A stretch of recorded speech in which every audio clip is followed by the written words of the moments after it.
are we aware of what it takes to run our respective businesses? What is the cost element? What are those elements that we need to be sensitive to? Because without having foresight of that, we're really flying blind, and we are putting ourselves in a position where we may potentially underprice or overprice, and we need to be informed by something.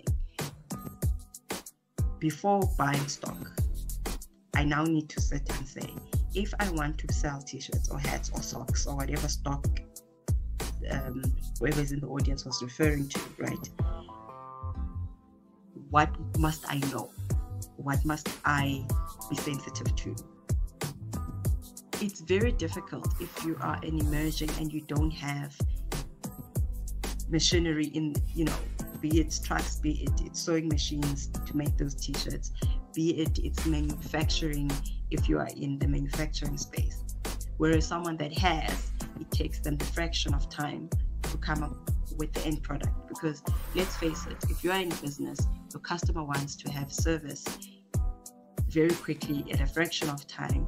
So if you're going to say, oh no, I'm only going to be able to service you in 3 months time, versus here's Pumi coming here and they can deliver the same product with probably more quality at a fraction of the time in 3 weeks, chances are they will come to the one that will service them at a shorter period of time.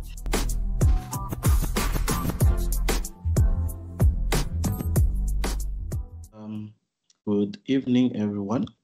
As T has already mentioned, my name is Nikita Tozamilemoya, and I'll be taking through customer satisfaction today. T, if ever there are comments, please help me by taking note of them and stopping me, because I can't see the chat box right now. No problem. And great. And I'd also appreciate if you accept everyone who's joining in. So without wasting any time, I think we'll get on with the evening's business. So my presentation today is just a discussion or a talk on customer satisfaction, which we do a lot here in our organization and that I've been doing for the past 15 to 20 years. As we know, as entrepreneurs, SMMEs, your customer is actually gold to you. Without your customer, you have no business. Without your customer, you have no revenue. So our presentation today will take the outlook of beginning with an introduction, and then we'll go into understanding customer satisfaction, and then we'll get into gathering customer feedback, the tools that are there and tools that you can tap into, and then how to analyze customer feedback. I know it might be a lot right now, especially to capture some of these things, because some of the methods that are being used or that we use in the research or insights industry might be new to you. But you will see at the end that there's other familiar and accessible methods of analyzing customer feedback and even measuring feedback that you can tap into in the market. So we'll then move on to implementing changes based on feedback, how you go about that process, which is basically your planning, and how you react to customer feedback. And then we'll end with building customer relationships. So in simple words, customer satisfaction is a measurement or a metric that determines how well your company's products or services meet customer needs and expectations. It's a very important indicator because it gives you a customer's purchase intentions, their loyalty, and willingness to actually spread the word out there in terms of the products or services that they would have got from you, and it can help you actually focus in terms of your business growth and also forecast your revenue. Customer satisfaction takes into account various facets of the customer experience, such as the availability of your products. For example, if you are into manufacturing and you have a line where you actually, produce these products from your workshop or from your house, or whatever facility you're working from, you can actually measure how many items I would need to produce per week, per month, to actually satisfy my clients. You get to know of the purchasing process. What purchasing processes do your clients prefer? Is it EFT? Is it cash? Is it an online cut, kind of like Zen business where people can just go online, pick up a product and get it? Those kind of things. And also, you can measure the responsiveness of your team in resolving issues, because the faster they resolve the issues, the faster your sales go, and the happier your clients are. So there's what we call customer profiling. In terms of customer profiling, we look at the customer, him or herself, who she is, where she resides, what kind of a background they come from, what are their likes, what are their needs. In terms of, you can even use theories like Maslow's hierarchy of needs to actually identify or profile your customers. We do profiling to break down customers into groups with similar characteristics and goals. And this is done solely for the purpose of targeting, marketing, and sales that would actually resonate better with them and that they would respond to in a amicable way. For example, suppose the goal is to purchase a smartphone online. In that case, there might be less difference in terms of the habits of a single professional or a married business executive. However, when you come to the purchase of maybe a family car, someone who is single and not married, living alone, would maybe buy a coupe or a smaller vehicle, but someone who has a very big family would actually prefer buying an SUV or an MPV that can accommodate the rest of the family. So in terms of the customer profiles, first we have the psychographic profile. This takes a look at the customer's lifestyle to define market segments. Lifestyle demographics are factors that include age, location, gender. It can also include career, income group, and things like that, and social class. And then when we look at consumer topology, this one segregates consumers based on their motivations, their mindsets, and the background and the character of a person actually plays a lot into this kind of profile.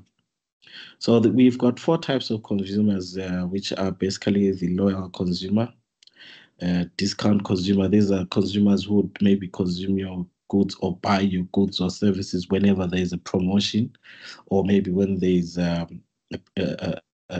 sale. And then there's impulsive consumers, for example, someone who's always looking out for the latest iPhone that is in the market, or the latest BMW in the market. That is an impulsive consumer. They just buy because they want to always be up to date. And then we have a needs-based consumer, which is, we all fall into this category, several times a day. For example, when you're hungry, you're walking past a restaurant or an eatery, you decide to buy food, you're thirsty, you buy a bottle of water. So that is a need-based consumer. And then we've got a consumer characteristics profile. This looks at personal traits that influence buying decision, such as convenience. For example, people that work from home are now accustomed to even buying their groceries online and having Checkers 6060 delivering food to them, and is it Zulzi or Zulza? And then connectivity-driven consumers prefer personal interaction. You'd find that usually grown-ups, people that are in the 40s, 50, actually fall into this category because they want to speak to someone when they are buying something. They usually do not trust things that are bought online because of issues of fraud, scams, and things like that, but rather want to have a face-to-face, one-on-one conversation with the person they are buying a product or service from. And then in terms of personalization driven, it's consumers who prefer a customer experience that is customized for them specifically. I always refer to this one as someone who prefers not to wear brands, but prefers to tailor make their own clothes. So they'll come with their own designs. They'll come most probably with their own material and request to have a specialized service. Obviously, there's a way that such people are treated. You'd find with the more affluent, kind of settings that whenever so and so is coming, you make sure you have his best coffee, his favorite coffee. If they like donuts, you have those donuts. If they like champagne, you have them ready so that they have that customer experience that they are looking for and that they appreciate and that they will actually pay money for. And then next is this quite interesting and a little bit confusing graph that we have here. We usually get stuck here with some of the colleagues when we are going through it, but this is basically a customer journey map. So it takes the customer from the beginning to the end, but then it's a rotating cycle. When you get to the end, you usually go back to the beginning. So in simple terms, the customer journey map is a visual storyline of every engagement a customer has with a service, brand, or product. The customer journey mapping process puts the organization directly in the consumer's mind to better understand the customer's processes, needs, and perceptions. For example, as a service provider or as a business owner, you'd want to reach out to your customers or potential customers. And that's where the awareness starts out, where you most probably give out flyers, you have adverts online, whether it's on Twitter, Facebook, or from your website. You have created awareness of your product there. It could be even word of mouth from someone who would have used your product, or you are actually identifying someone or knocking on doors to say, "Hi, my name is Nikita. I'm selling broomsticks," that kind of thing. So that's where awareness starts. And then from there, there's consideration. Now we're talking of the consumer, him or herself. They consider to buy your product or consider to learn more about your product. That's when they will maybe check your adverts, check your blogs, check whatever media is there about the organization or the product or service that they are looking for. And then they would make up their mind after considering. And by making up their mind, they either purchase the service or book for the service or purchase a particular product. For example, in this case, let's look at a flyer who would, or an air traveler who would then book online for travel, whether telephonically or online, and then they get email ticket confirmation, and then they pay for the ticket. And then the next stage is them to actually board the flight. Boarding the flight is where you actually can retain the customer, because this is where the customer has a full experience of the service that they've actually purchased. So this is where, as a SMME or a service provider, you need to shine. When you are actually providing the service or when you are actually handing the product, there is an exchange of money and goods. That's where you can create long-lasting relationships with your clients or potential customers. And then afterwards, you don't let them go. Once they're in your database or once they've bought from you, obviously, if they're using a product or a service, you might find that they need a period time. As an SMME or a business owner, you need to continue sending them promotions, contacting them on social media, either sending them newsletters via email, advertising new products, giving insight about a particular project that they would have purchased or one that they would consider as an upgrade from whatever they have. So that part is called advocacy, and this is the entire customer journey map. And it shows you the points where you interact with your customer throughout that particular relationship. And then next we have customer feedback. I think customer feedback is the most important part of customer satisfaction, because this is where we get to hear from the customer what they want, how they experienced your product, how they experienced your service, how they love your business relationship to continue. So customer feedback gives a business insight into customer satisfaction levels, how happy they are with the service that they got or the product that they got. Are they very happy, somewhat happy, neutral, or not happy at all? And this actually is a yardstick that helps you address customer issues. It will prevent churn, which is basically loss of customers having to go to or choose a competitor, or an alternative product or business. And it can help you build a loyal base of customers. So as long as you get the feedback and you act on it, you will build a long base of customers. For example, you can turn a customer who is a detractor, a customer who's no longer interested in your product, into a customer who's loyal by addressing their feedback, by addressing their concerns, and making sure that they are happy with the service that you provide them, especially if you are able to offer alternatives or a different package altogether. So the benefits of customer feedback simply are that it helps you learn about your customer on a deeper level, gives insight into the customer's satisfaction levels, supports team development and their skills. Here, I'm talking about the sales team or the marketing team within your organization. Even if it's one person, you get to know exactly how your customers want to be dealt with, how they like to be treated. For example, you have already categorized your customers into different groups.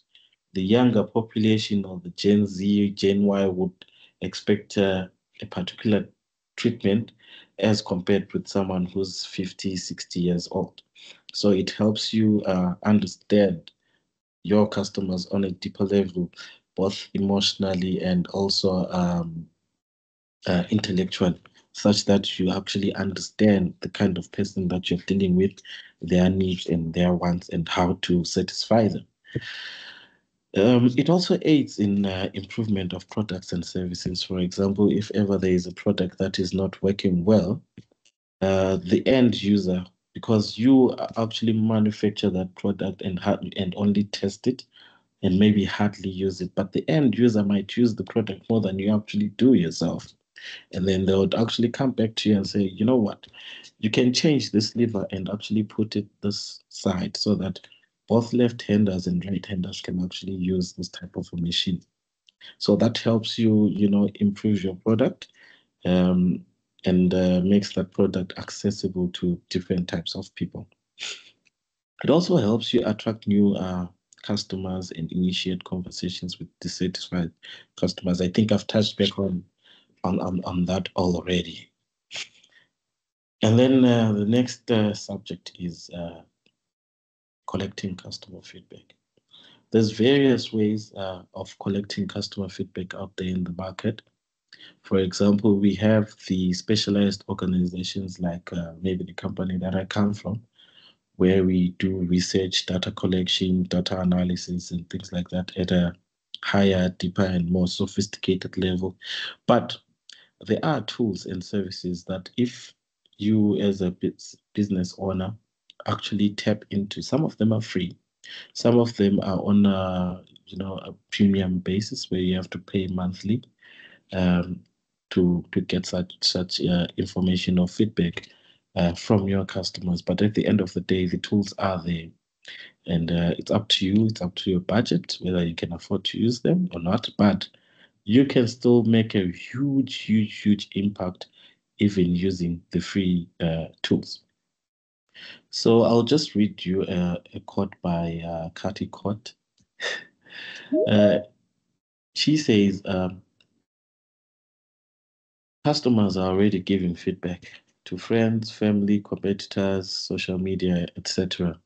So the question becomes, are you going to start listening to feedback and implement change because of it? So there's one thing, collecting the feedback, and the second thing is actually implementing change because of it.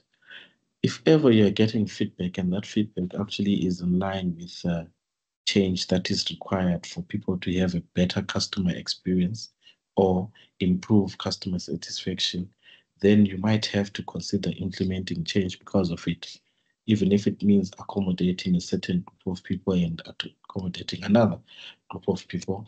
You will be able to satisfy more than one group of people by doing that. So you can collect customer feedback by sending emails.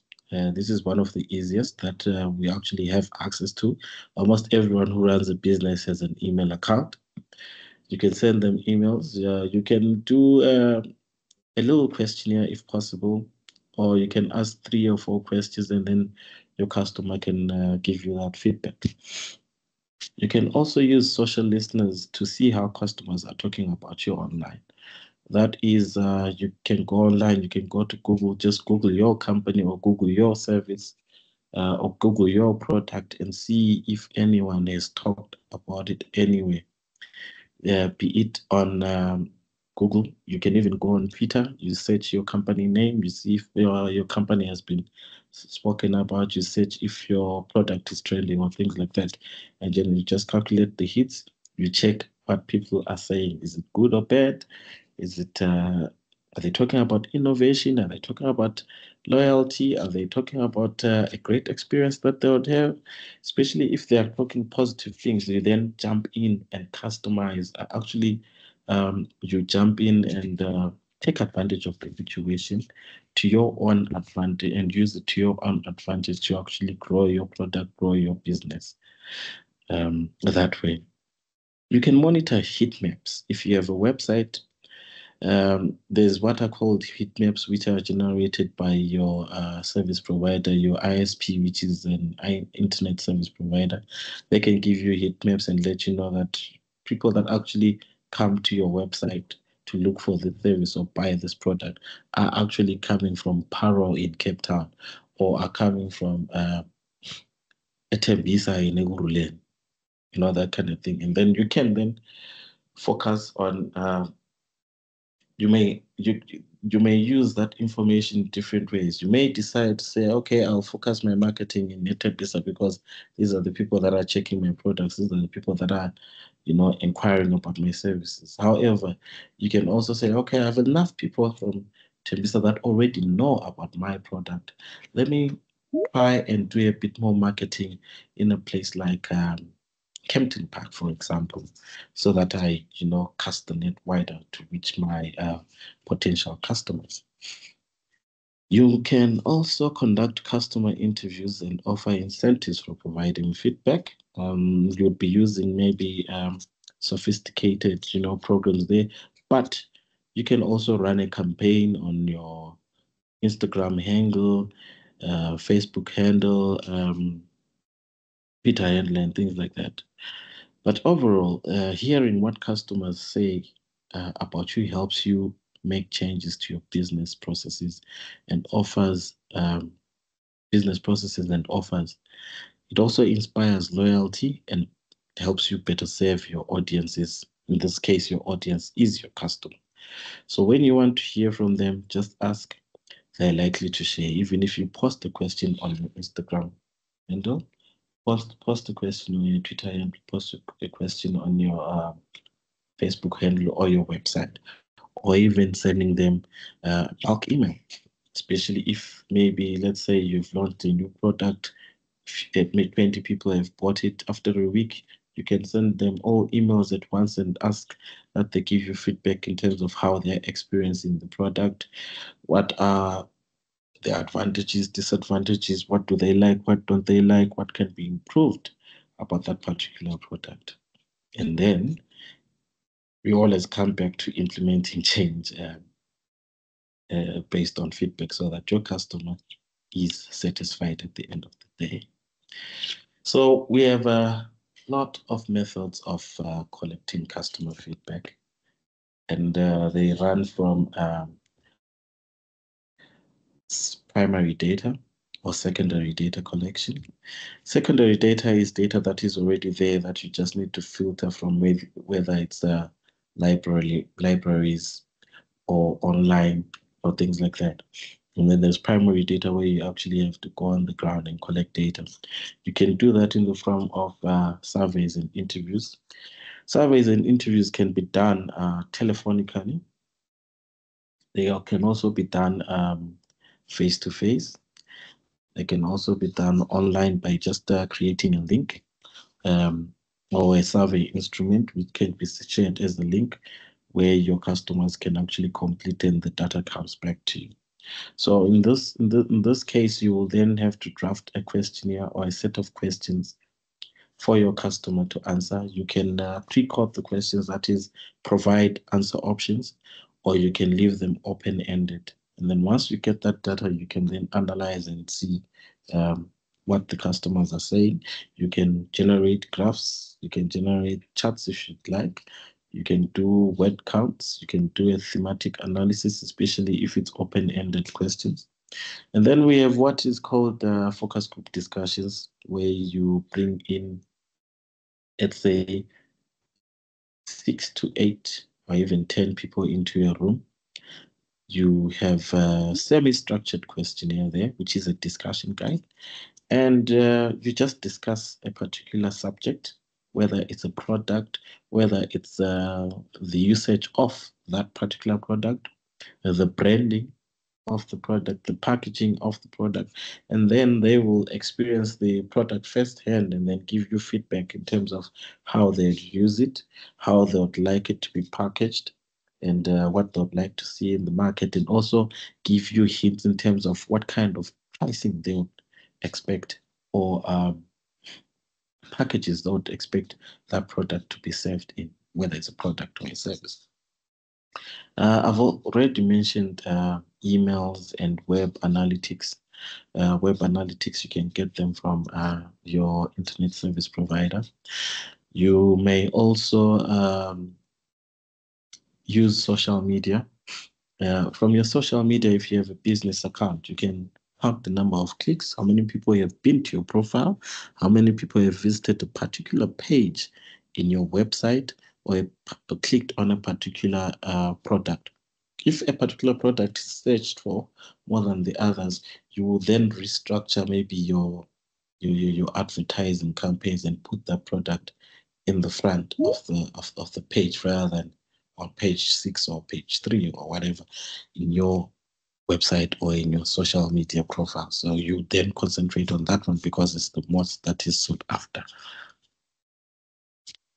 Also on social media, you can pose questions, you can interact with your customers, potential customers, and just general populace who would maybe have an interest in your product or have a point of view regarding your product. You can pose questions, you can put promotions, you can profile a particular service, profile a particular product, showing its strengths and weaknesses, things like that. You can use things such as flyers, videos, or even discussions similar to the kind of discussion we are having right now. You can pick up something from there and just post it if it's talking about a particular product, especially if it's coming from a user. That would actually be great because feedback from users that you take and use as part of your marketing, people tend to rely on that because it's coming from a user, not you, the manufacturer. Right. And then the next section is on analysis. So as I've mentioned, there's quantitative and qualitative data. Quantitative data is basically numbers, statistics. It's something that is quantifiable, something that can be counted, right? So we've got the data types that comes with quantitative data is numbers, metrics, and scores, and it's usually displayed in the form of graphs, charts, and the like. It's definitely a measure. It measures how much, how often, things like frequency, and then how it's analyzed. We have what are called Net Promoter Scores, which is NPS, which we'll get into, I think, in the next section. And then we've got closed-ended answers. Like I said, if you're using a semi-structured questionnaire that has answer options, they'll then select those particular answers. And then we use ratings and also scores. For example, scales like the Likert scale, which is basically 1 to 5 or 1 to 7. We can use also the 10-point scale. And then quantitative data is hard to measure, but because it's expressed in words, so you cannot count. But you can, there's a way of actually counting the words. How we usually analyze qualitative data is through themes. We pick up, themes that keep on recurring from different people, from different areas, from different groups that you would have conducted. That's if it's the focus group discussions or in-depth interviews. So you analyze using the themes. For example, a theme could be reliability. We can use the software, or we can use, you can actually do it manually. After you conduct your interview, you transcribe it. By transcribing, I mean you type everything into a Word document or an Excel. You can analyze and look for particular themes by doing a web search, a word search. But there's also softwares where you can upload the transcripts to, the Word documents to, or Excel documents to, and then it will help you pick up the theme. So this, what the software actually does is it does not really do the work for you, but gives you, let's say, a whiteboard for you to actually move things around, pick up the data that you need from particular sections. So even your discussion guide, your transcripts need to be structured in the way that will help you extract topics from particular sections. Right. So in terms of that, besides collecting data through, qualitative data through focus group discussions or in-depth interviews, you can also get it from desktop review, which is basically sifting through the internet, looking for any data or information relating to that particular subject, product or service, going into the library and also doing the same. You can also get this from chats that you'd find from social media like Facebook or Twitter. So we have a few data collection tools that are there in the market, and some of them are for qualitative data collection and some are for quantitative data collection. I won't spend much time on this because there's others that I think might be quite more useful than the others, because these ones are usually for bigger campaigns and for analyzing huge amounts of data. For example, if you have a database, let's say of 1,000 or up to 10,000,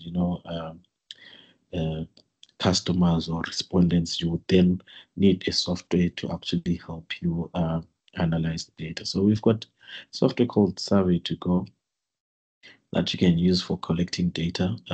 You can use a tablet, a mobile phone. You would have programmed your questionnaire into a soft format.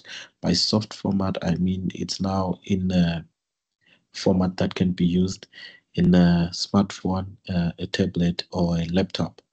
And then when you ask your questions, you're just tapping onto the screen of your computer or tablet to actually enter the responses. So Survey2Go is a multi-platform software which works on iOS, Android, and Microsoft devices. It can also give you a preview of how your data will look like through dashboards. Dashboards are basically graphs that would quantify the data and actually visualize or bring to life the data that we would have collected in the form of graphs or images, and show you how or people feel about the project or a product or a service. And then we have other online tools similar to Survey Together, like SurveyMonkey, Lime Survey, and we also have Google Forms, which is very free. It does the same work. You can build a form online, then you have generate an email link, and then you can send that link via SMS, via social media, via emails to your clients or potential clients. So this is a tool that one person can actually take advantage of Google Forms. You find it on Google when you log into your Gmail account or Google account. You press when there's those where there's those 4 buttons at the top right corner. You'll see other Google packages that you have or Google apps that you have access to, like Maps and things like that. Look for one written forms, or you can just Google Forms. You can then go in there and build your forms. It's quite easy to do without much tutoring or assistance from a professional. They've made it very easy for anyone to you can use a computer to actually build their own forms, collect their own data. With Google Forms, you can also visualize the data in forms of a dashboard, especially if you do not have any analysis skills, but you will definitely be able to visualize your data in the form of graphs and tables at the click of a button without any programming knowledge. So I'll move on to the next section, which is measuring customer satisfaction. As I mentioned earlier, there are metrics that we use, or there are metrics that business people use to measure customer satisfaction. And it's not just customer satisfaction that is measured, but a lot of other things.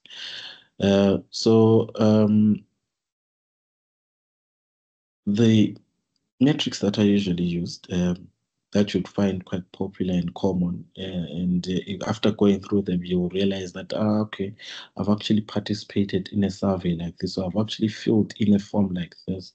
So this organization or this company was trying to generate a Net Promoter Score or a CES score or a CSAT score. So I'll go into detail about what these scores are and show you a little bit in terms of how they are used. The most popular metric is the Net Promoter Score, which is an NPS. You'd find that a lot of organizations or companies usually refer to just NPS. So if you don't know, you'll be wondering what NPS is. So the Net Promoter Score measures the loyalty of customers. The NPS questions or set of questions checks the customer's willingness to recommend a brand's products or services to their family, friends, and colleagues. Based on the answers, they fall into these 3 categories. So by measuring, by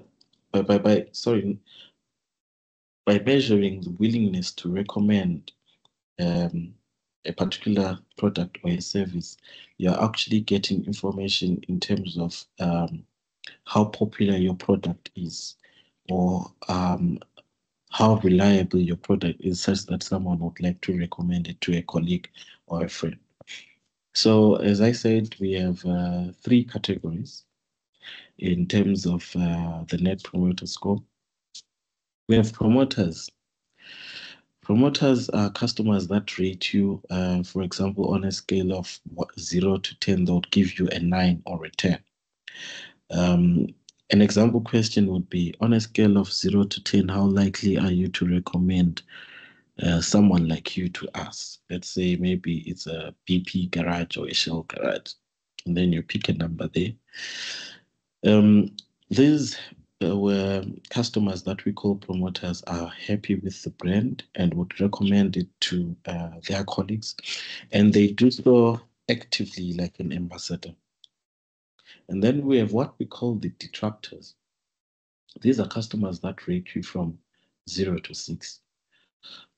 And they're usually not satisfied with your offerings and might switch to your competitors They might even spread negative word of mouth issues about your products and services. For example, if you want to grow your customer base and you've seen that you've had a lot of churn, detractors are the ones that you need to concentrate on.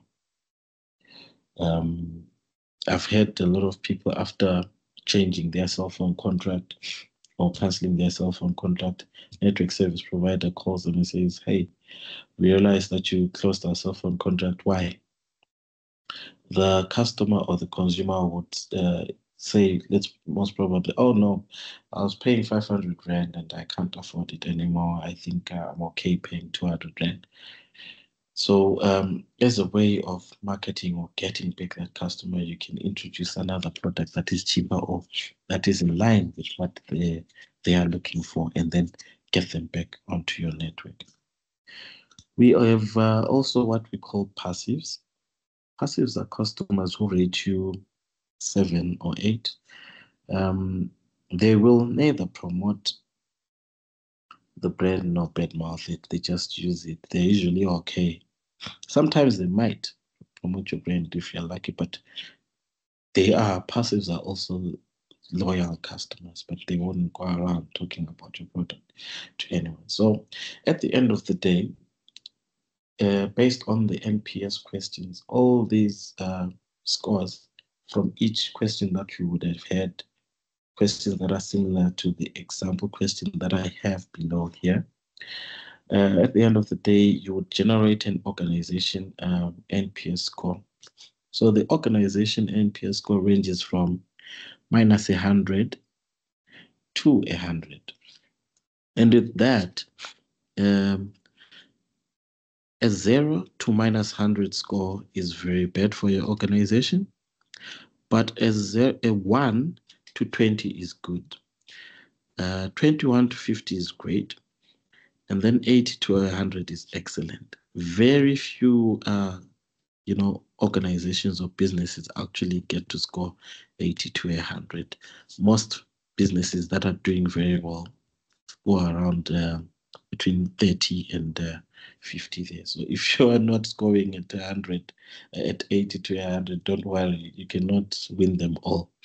And the reason why it's like this is because it takes into consideration a lot of variables to actually come with this score.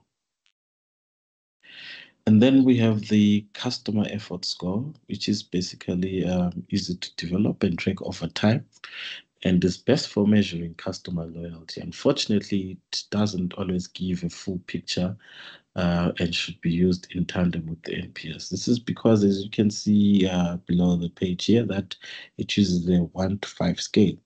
So there is not much that your consumer or your respondent can play with besides 1 up to 5.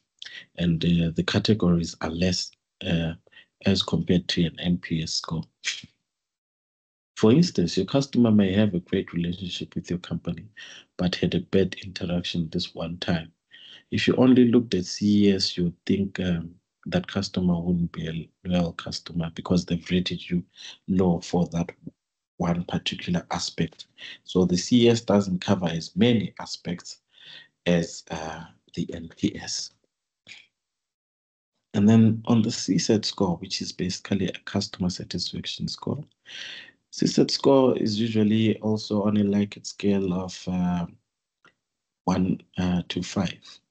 It looks at satisfaction. For example, how satisfied are you with your new smartphone, or how satisfied are you with your new set of sneakers? Sometimes we use a 7-point scale to actually measure this data. However, the CSAT also measures the short-term happiness of your customers. The metric allows you to ask a variety of questions about a single interaction or touch point. So there's not much that you ask. It keeps it nice, short, and sweet so that you get quick results that you can actually act on. We're looking at here and now kind of reaction. For example, after experiencing a particular service, let's say you're coming out of a movie house. We ask you about your experience coming to the movie, was watching that movie, how was the sound, how was the food, how was the hygiene of the place you set, how was the the environment in general, and we can act on that with the next people that are coming to watch the next movie. So before I go any further, are there any questions? Or we can do question and answer at the end. I don't see any hands. Mhm. Right. Oh yeah, I see a hand. Tembi, you can go ahead. Perhaps we can take Tembi's question and then you can continue and wrap up, Nikita, and then we will open up an official Q&A at the end. So Tembi, you can go ahead and unmute and ask your question. Okay, thank you very much. For service providers, which would you recommend in terms of doing the survey? Would it be the quantitative or the qualitative? Because I feel that maybe it's easier for somebody who's selling a product, but for a service provider, then how do you go about it? I'm not sure if that makes sense. Please repeat that question again. Okay, you earlier on you had touched on the quantitative and the qualitative data, right? Right. So then my question is, in terms of a service provider, which one will be would make, I don't know, make it more sense, or make it easier, because it's easy to rate a sneaker to say I don't like this color, I don't like this, but as a service provider, for example, how do I go about it? I've got a clinic, so now which method will be more convenient or would be best suited for a service provider than somebody who is selling a product? Well, it varies. It depends on the type of service that you actually have. But you just mentioned that you have a clinic. If you have a clinic, you can, people who come to a clinic or seek medical attention, they usually require a lot of confidentiality. So I wouldn't advise putting them in a focus group kind of a setting unless we're discussing a particular product, let's say medicine that they would have used or that you would have issued out for them.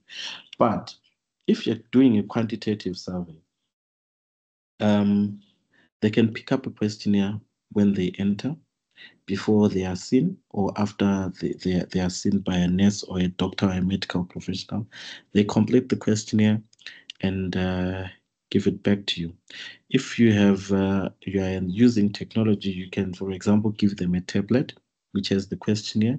They punch in the information or they complete the questionnaire and the data comes straight to you, instantly. So I would advise that having a quantitative survey of some sort and using technology would actually work best for you, because if you decide to use a paper questionnaire, you still have to capture it. So a lot of people have moved away from using paper questionnaires because they still have to be captured. They can easily be destroyed. But if you're using a technological device, the data is usually uploaded in real time. And even if the device gets lost, you still get to retain your data. I hope I've answered your question. Perfectly. Thank you so much. Okay, great. So still in line with what Tembi just asked, there's tools that you can use to actually get customer feedback. I've mentioned Google Forms. For example, in her clinic, she can have that Google form or that questionnaire in a laptop or in a tablet in her clinic, and people can just capture the information there when they leave after they get a particular service from her. But there's other tools that you can use also provided by Google. For example, right now we're looking here at Google Your Business. If you look at the picture, it shows you the name of the company, their logo, and their location, their address, their telephone number, and the times there. So Google My Business is very free. It's a very free, it's a free product that is there. Anyone can open it. It helps you reach out to your customers or interact with your customers, especially the customers who might be looking for a particular service or particular goods.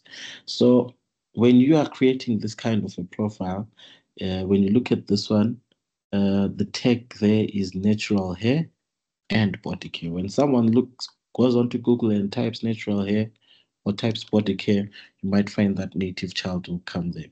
So by having a Google My Business profile, it gives you control of your first impression, similar to having a website. So before someone has been to your place or has been to your shop, they already have an idea of who you are and the types of services that you provide and the rating that people that have used your product would have given you. So they're actually, okay, so a Native Child has a rating of 4.4 and it has 4.5 stars out of 5. So it means that the services that they are providing are very good.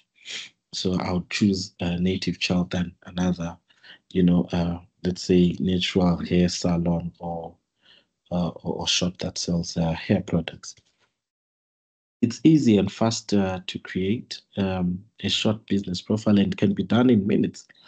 You can add hours, photos, a short profile, a GPS location. The beauty with adding a GPS location is when someone finds you on Google after looking for you, they can just click on that pin and then or click on directions, and then the GPS or Google Maps or Waze, whatever they are using, actually directs them to where you are.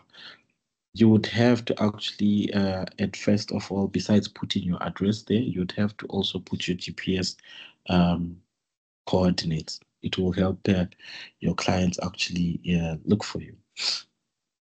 You can also create posts, offers, and events. You can also track performance, visibility, and interactions. And in the back end, it collects data in terms of how many people, not necessarily identifying them, but how many people have actually Googled you, how many people have landed onto your Google business profile, and where are these people located. But the biggest thing when it comes to something like customer satisfaction is that Google Business Profile gives you a tool to actually interact with your clients. You can talk of the products that you have. You can talk of their satisfaction under reviews. And those reviews give you that score there that you see as 4.5. It can be interacted with other data collection, tools to actually bring meaning to the data that you have collected. And as you can see, there's a call button there. Once they click that call button, they can call your office number or mobile number, whichever number that you would have put there. But I'm talking to you about Google Business Profile right now today, looking at the reviews, because the reviews are basically customer feedback, and you actually can get rated and see how you're doing or faring in the market. You have a chance to actually also defend your service, defend your products online, and everyone has access to that. And then there's the not so famous or infamous Hello Peter. A lot of people know Hello Peter for negative reviews, but Hello Peter can be used as a very, customer relationship, very useful customer relationship management tool, as it gives you an opportunity to also respond to your clients. Hello Peter allows you to receive and respond to reviews, whether you actually have the Hello Peter account or not. People can actually rate you. You can Google search for your company name on Hello Peter and then find what people are saying about you there. And then you can respond to them or act on that feedback depending on what kind of information is put there. Through Hello Peter, if you have a business profile, you can also send email, SMSs that invite your customers or users or consumers to actually review your service or your product. It has Google review integration. For example, if you have Google reviews on the other side, like here, you can integrate them again here. Excuse me, you can integrate them again here, and you can also integrate Facebook reviews here, including WhatsApp. And the beauty about this is you can also do NPS, Net Promoter Score analytics from the data that you would have pulled from Google or from Facebook, or the data that you are already pulling from your Hello Peter profile. So you then feed the information or feed the reviews or the scores that you're getting from your clients, and it will automatically generate an NPS score for you. As you can see, this particular organization has an NPS score of 48, and a lot of their users are likely to recommend them. And you can see they are ranking within the insurance field. They are rated, they are ranked 5. And then on the trust index, they are rated a very high 10. So this particular organization is doing very well in terms of delivering services to their clients. As you can see, they have 18,900 total reviews, of which 15,000 of those are very good reviews or excellent reviews, and 719 are good reviews, and then they have 2,358 bad reviews, but still they have a 4.3 score, which actually portrays them to be a reliable organization, an organization that cares about their clients and gives quality service. Below this image that I'm actually talking about here, you can see again that you can also post your comments, negative or positive. The consumer or the respondent can post their comments, positive or negative, and you also have the chance to actually respond. So this is also a way of marketing and ensuring that your customers are satisfied all the time. And this review is actually coming from a very satisfied customer. So what another function that Hello Peter has is competitor analysis. It can show you how you are faring against your competitors. For example, this organization is ranked number 5 within the industry in South Africa, and this is the measure of the business performance within the past 12 months. And then the other thing you can do is you can generate QR codes or barcodes that can be attached to a particular product, or even on your storefront. From that QR code, be it a clinic, be it a boutique or a restaurant, when the consumer is done consuming your product, or has purchased or used your product, even if you put it on a receipt, they can scan the QR code or barcode, and then it will take them to a page where they can rate your organization, and you get instant feedback that way. So that's all about Hello Peter. However, it's no longer free as it used to be. There are packages that range from 500 a month to about 4,000, but still it can be used, and you can still get usable, good insights from it that you can use in your strategic planning for your marketing and sales. And then next one, Nikita. Sorry, yes. Just to jump in. I'm just cognizant of time. So yes. I think we have about 5 more minutes. So I just want to ask if you could just wrap up, and maybe we can take one question at the end. Yeah. So okay. I think I can talk about implementing changes based on customer feedback. Yes. So once you get, on it.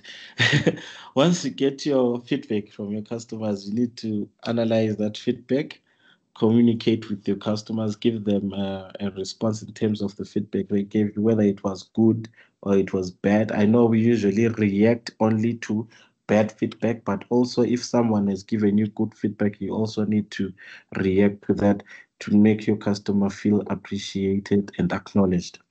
If ever you implement any changes, you need to test them, measure again how and get feedback again in terms of how your customers are experiencing your products or services. And you have to continuously monitor the results and continuously improve. So that is basically your action plan in terms of what you need to do with the feedback. I think I'll just keep to, because we've touched a bit on customer relationships, the type of customers that we have, transactional customers, business customer, ambassadors, the ones who would be satisfied with business and actively promoting it. This we have touched on. It's just that I wanted to go into this in much more detail at the end.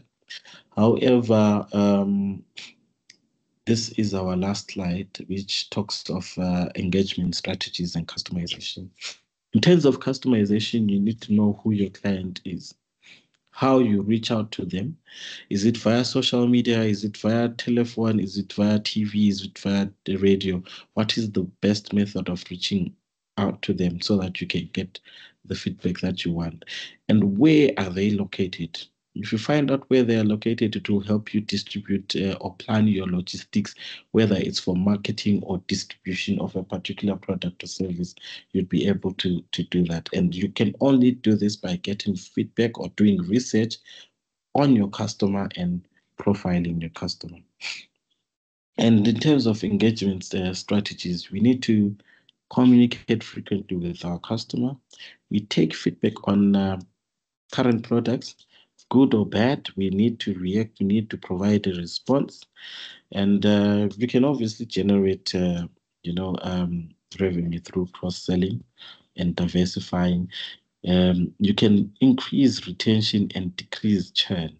That is, you keep more of your customers when you engage them, and you decrease churn. That is, you prevent losing your customers by engaging with them, because they feel appreciated, they feel part of the family, they feel like they're part of the business. And you obviously need to always communicate new features or updates. In this case, it would be new products, new services, new promotions, and things like that. So basically, this is it, colleagues. We have got to the end of our discussion today. And T, over to you. Thank you. Thank you so much, Nikita. I think, as you've said, I mean, this is a very, like I said at the beginning, critical conversation and topic to unpack. And it was quite comprehensive. So thank you so much for your presentation. I know I speak for a lot of us when I say, there was a lot to take in here. So I will take Comfort's question because I see his hand is up. Maybe I'll take one more question after that. So Comfort, you can go ahead. Hi, thanks, MT. Nikita, thank you for the presentation. That was absolutely detailed and overwhelming, but very informative. It sounds like a lot of work. My question is, how much would it cost to pay you to do it for my business? Let's take it offline.